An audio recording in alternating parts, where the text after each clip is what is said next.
ठीक है। तो जैसे कि मैंने आपको बताया कि मैं पहले 2009 की बैच का हूँ मैं, है ना, और मुझको आज सर्विस करते 12 साल हो गए हैं। ठीक है। आपके चंदू सर की एकेडमी हो गई, उड़ान एकेडमी हो गई, जितने भी एकेडमी हैं मैं वहाँ जा रहा हूँ, वहाँ के सर से मिल रहा हूँ। आप जैसे जितने भी स्टूडेंट हैं, बच्चे हैं, मैं उन सभी से मिल रहा हूँ, है ना। और मैं एक एथलेटिक्स प्लेयर हूँ। मैं long jump, high jump, 100 metre और ट्रिपल जंप, शॉर्ट पुट, ये सारे मेरे इवेंट रहे हैं। और मैं इसमें नेशनल गेम तक मैंने पार्टिसिपेट भी किया हुआ है। ठीक है।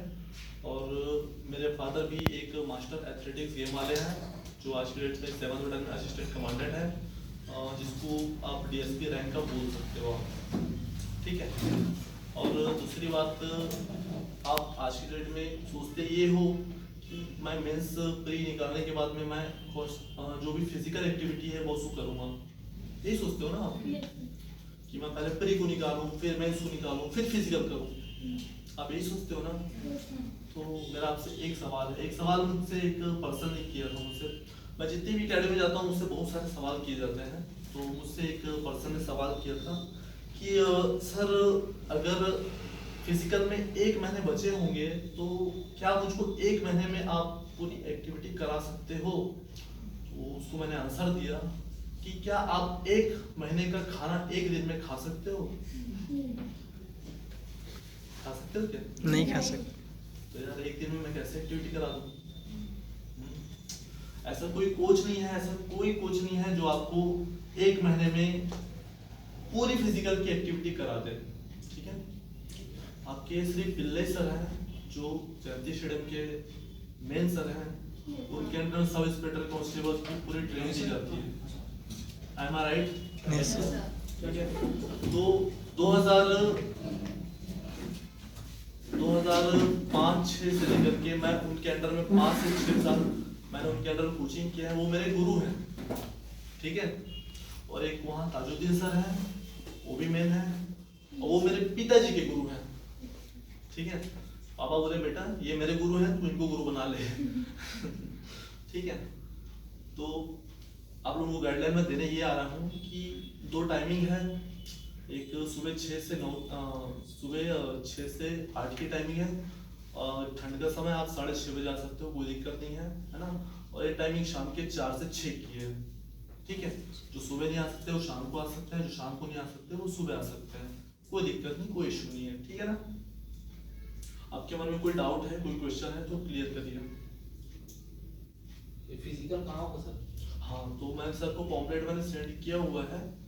फिजिकल जो होगी आपकी भर्ती ग्राउंड, जो ऑलरेडी आप जानते हो 1st बटालियन है, जितने भी भर्तियां होते हैं वही होते हैं। Am I right?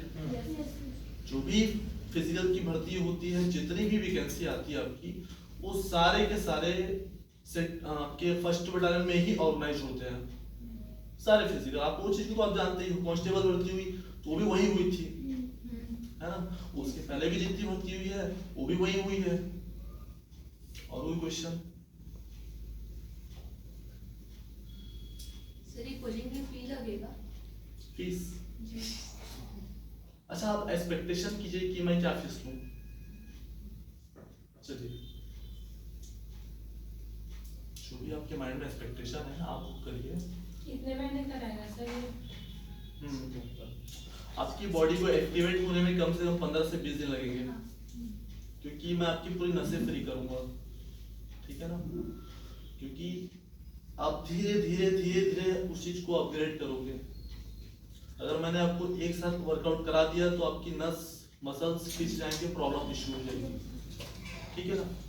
आपके जब भर्ती के टाइम आएंगे ना, तो अगर आप सोचोगे कि चलो मेरी फिजिकल की डेट आ गई है और मुझको 1 महीने का समय है, तो मैं जाकर के फिजिकल करती हूँ, तो आपके मसल्स के प्रॉब्लम आ जाएंगे, आपके नी प्रॉब्लम स्टार्ट हो जाएंगे, लेग प्रॉब्लम स्टार्ट हो जाएंगे, आपके इतने बॉडी में पेन रहेंगे कि आप सोच में पड़ोगे कि मैं फिजिकल निकालूं तो निकालूं कैसे, सोचोगे ना। चलिए फीस की बात करते हैं। तो मैं फीस कितनी दूं आप बताइए। अरे कोई भी यार इमेजिन करो ना यार, कोई दिक्कत नहीं है, इमेजिन करो। चलो 2000। हाँ चलो, और भी कुछ बोलो। आपका भाई है, छोटा भाई सामने खड़ा है आपके, ठीक है, आप लोग बड़े हो मुझसे, ठीक है ना। फीस लेनी चाहिए मुझको?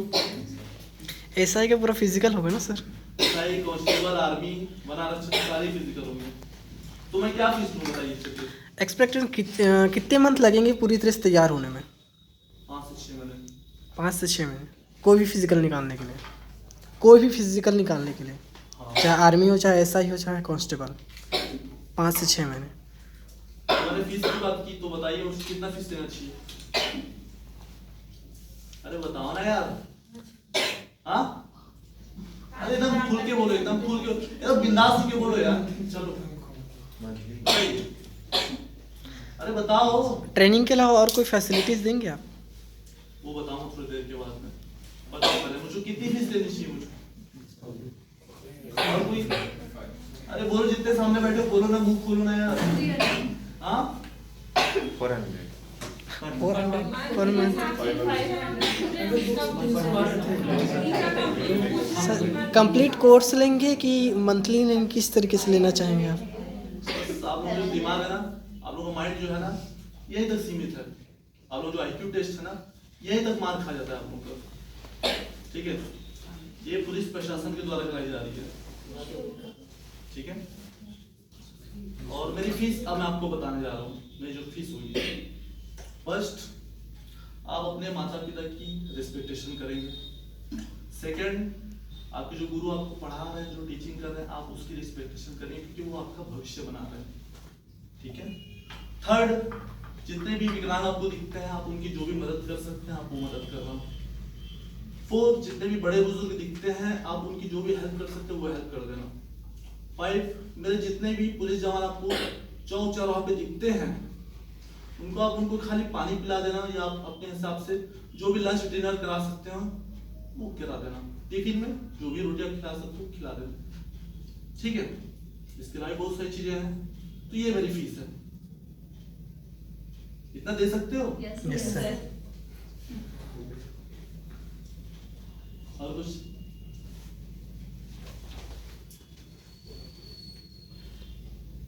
बोलो, इतना तो दे सकते हो ना? Yes sir. और कोई क्वेश्चन किसी के मन में? ट्रेनिंग कब से स्टार्ट है? ट्रेनिंग स्टार्ट हो चुकी है 1 तारीख से। 1 जनवरी। 1 जनवरी से स्टार्ट हो चुकी है। मेरे अंडर में लड़के आने चालू हो गए हैं। जितने आते हैं मैं कराता हूँ सबको। टाइमिंग जैसा है उस टाइमिंग के हिसाब से आते हैं, मैं कराता हूँ। ठीक है। कौन सा स्टेडियम बोले सर ट्रेनिंग के लिए? फर्स्ट फर्स्ट बटालियन, लाल ग्राउंड। यहाँ पर छत्तीसगढ़ी भाषा कौन कौन समझते हैं? हाँ सभी समझते हैं सर। हाँ, तो मुझे छत्तीसगढ़ी भी आती है। ठीक है ना, और वो छत्तीसगढ़ी सबसे बढ़िया है। ठीक है। हाँ जी, देखिए मैंने 1 तारीख से स्टार्ट किया है, और 1 तारीख को हुआ ये है कि नया साल था, और नए साल के कारण ये लोग पिकनिक मनाने गए हैं, एंजॉयमेंट किए हैं 1 तारीख को। तो 1 तारीख को भी मैं ग्राउंड गया था। सुबह एक लड़का आया था, शाम को एक लड़का आया था, और मंडे जैसे कि आज है तो आज शाम से भी कई पर्सन आएंगे, है ना। तो 1 तारीख को तो पूरा एंजॉयमेंट किया है सबने। ठीक है, आपने 1 तारीख को क्या किया है? क्लास अटेंड कर। चलिए मैं बताता हूँ मैंने 1 तारीख को मैंने क्या किया। मेरी फैमिली ने पूरी डोंगरगढ़ जाने की प्लानिंग की। ठीक है, और मैं डोंगरगढ़ गया हुआ था, और मैं रियल बताऊं तो जब बुलावा आता है माता रानी का तो हम लोग जाते हैं। ठीक है ना, तो उसकी पूरी लाइन में बहुत भीड़ थी, पूरी भीड़ थी एकदम, और मैं उस लाइन में ना रह करके मैं अकेला एक किनारे से चल रहा था। दूसरी सीढ़ी एक और होती है, तो मैं उस सीढ़ी से चल रहा था। और एक स्पेशल जहाँ दर्शन करते हैं खिड़की होती है, आपने देखा है ना, राइट साइड में जहाँ स्पेशल पूजा के लिए खिड़की होती है, जो पुजारियों ने क्रिएट करके रखा हुआ है।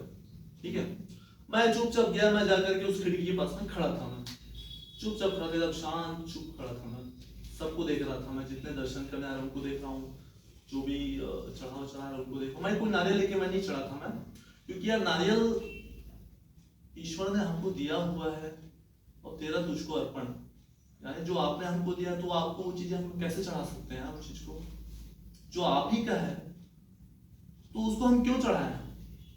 ये मेरी सोच है। ठीक है, और मैं उस खिड़की के पास खड़ा था, वो खिड़की ऑटोमेटिकली खुल गई, ऑटोमेटिकली खुली वो खिड़की, ऑटोमेटिकली खिड़की खुली, मुझे माता रानी का दर्शन हुआ, खड़ा था मैं साइड वहां चुपचाप, मुझको दर्शन हुआ और उस पंडित ने तुरंत उस खिड़की को बंद किया।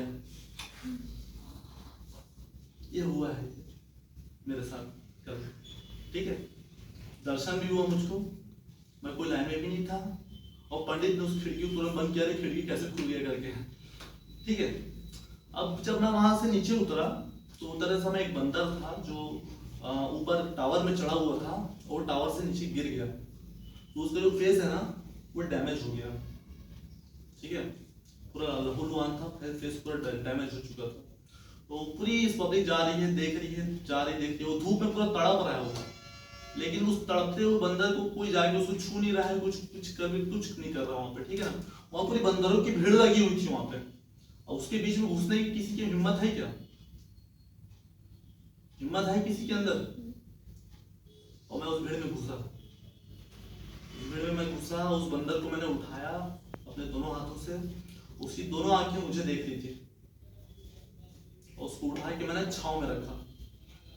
मैं जानता हूँ नहीं बच सकता हूँ, मैं जो कर सकता हूँ मैंने कर दिया उस चीज को। अगर आप अच्छा काम करते हो तो आपको डरने की जरूरत नहीं है आपको, ठीक है। तो समझ में आ रही है? मैं यहीं बैठे बैठे आप लोगों का आईक्यू लेवल टेस्ट कर सकता हूँ, ठीक है। जितने हैं सबकी मैं आईक्यू लेवल टेस्ट कर सकता हूँ, क्योंकि मैं फेस, आई और बॉडी रीडिंग सब करता हूँ, ठीक है। एकदम शांत चुप रहता हूँ, सिर्फ देखता हूँ, ठीक है। किसी में कोई डाउट है, कोई क्वेश्चन है तो बताओ।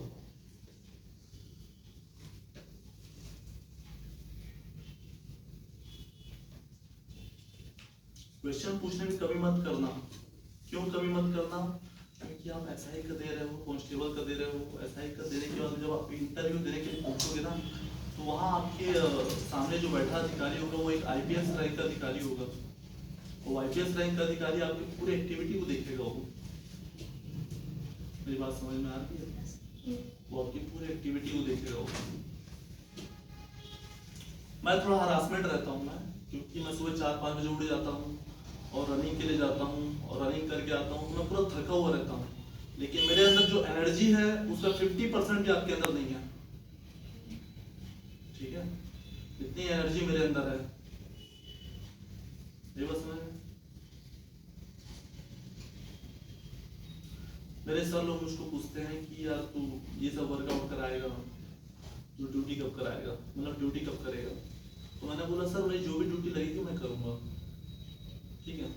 लेकिन प्लस मैं ये चीज़ करूँगा कि आज की जो युवा पढ़ी है जनरेशन है, उनके लिए बहुत सारी चीज़ जानना बहुत ज़रूरी है, उनका कल्याण होना ज़रूरी है, ठीक है। किसी के मन में कोई डाउट है, कोई क्वेश्चन है तो क्लियर करो।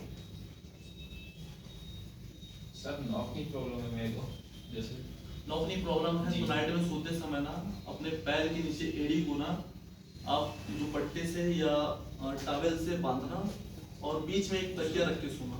सर वो तो चल रहा है, जैसे लास्ट 3 महीने से कर रहा हूँ मैं, उससे उतना फर्क नहीं आ रहा इससे। तो एक सेकंड ऑप्शन मैं आपको बताऊंगा, ग्राउंड बताऊंगा, ठीक है। सेकंड ऑप्शन आपको जैसे यूट्यूब में देखो तो बहुत सारे चीज, अरे यार उस चीज मत जाओ, यूज कर चुका हूँ मैं, उस चीज पे मत जाओ, यूट्यूब पे मत जाओ, ठीक है ना। आप ग्राउंड में आओ, आपको ऐसी चीजें बताऊंगा जो आपने यूट्यूब में कभी देखी नहीं होगी, ठीक है। आपने यूट्यूब में जो कभी देखा नहीं है ना, मैं आपको ऐसी चीजें बताऊंगा, ठीक है। सर मैं जा सकती हूँ?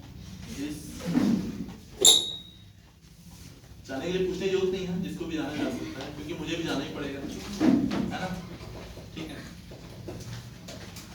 और किसी के मन में कोई डाउट है, क्वेश्चन है, क्लियर कर लो। सर जैसे ग्राउंड में जाने के लिए कोई आईडी प्रूफ देना पड़ेगा? आप अपने घर में जाते हो तो आईडी प्रूफ देते हो क्या? नहीं सर, जैसे आपको आने से बोले तो घर में यार हो तो यार जिसको आना है आओ, बढ़िया मस्त बीच में सर दौड़ो। वहाँ वो आधार कार्ड वगैरह मांगते थे वहाँ। पहले था इशू और अभी भी इशू है, क्योंकि वहाँ के जो जिम होते हैं ना, पुलिस वाले जिम है, तो पुलिस की जिम में क्या है, सिविलियन लोगों की एंट्री नहीं है, ठीक है ना, सिविलियन लोग एंट्री नहीं कर सकते। लेकिन वहाँ की जो ग्राउंड है उसमें आप एंट्री कर सकते हो। ग्राउंड में आप रनिंग कर सकते हो आप, उसके लिए कोई दिक्कत नहीं है, ठीक है। 2 ग्राउंड बने हुए हैं, एक परेड वाला ग्राउंड है और एक साइड में एक नया ग्राउंड बना हुआ है 400 मीटर का, तो आपको वहां वर्कआउट करना है, यहाँ नहीं करना है, वहां करना है, ठीक है। तो बटालियन वाला कौन सा जहाँ पे पुलिस वाले जो गैस भराते हैं, वही वाला? हाँ वही वाला, हाँ गैस भराते हैं उसी के पीछे वाला, जहाँ आप गैस भराते हो ना, भारत गैस भराते हो ना, तो वहीं के राइट साइड से एक रास्ता गया है, जस्ट उससे जुड़ा हुआ है, राइट साइड से एक रास्ता गया है हुआ, आप अंदर चले जाइए, वो ग्राउंड है पूरा वो, ठीक है। और कुछ? आप कौन से पोस्ट में सर? मैं कांस्टेबल के पोस्ट में हूँ। मैं 2009 में लग गया था कांस्टेबल के पोस्ट में, और लगने के बाद मैं सब इंस्पेक्टर की तैयारी भी करना चाह रहा था, लेकिन ग्रेजुएशन में कर नहीं पाया क्योंकि मैं कमांडो ट्रेनिंग में बाहर था। वो कमांडो ट्रेनिंग में बाहर होने के कारण मैं ग्रेजुएशन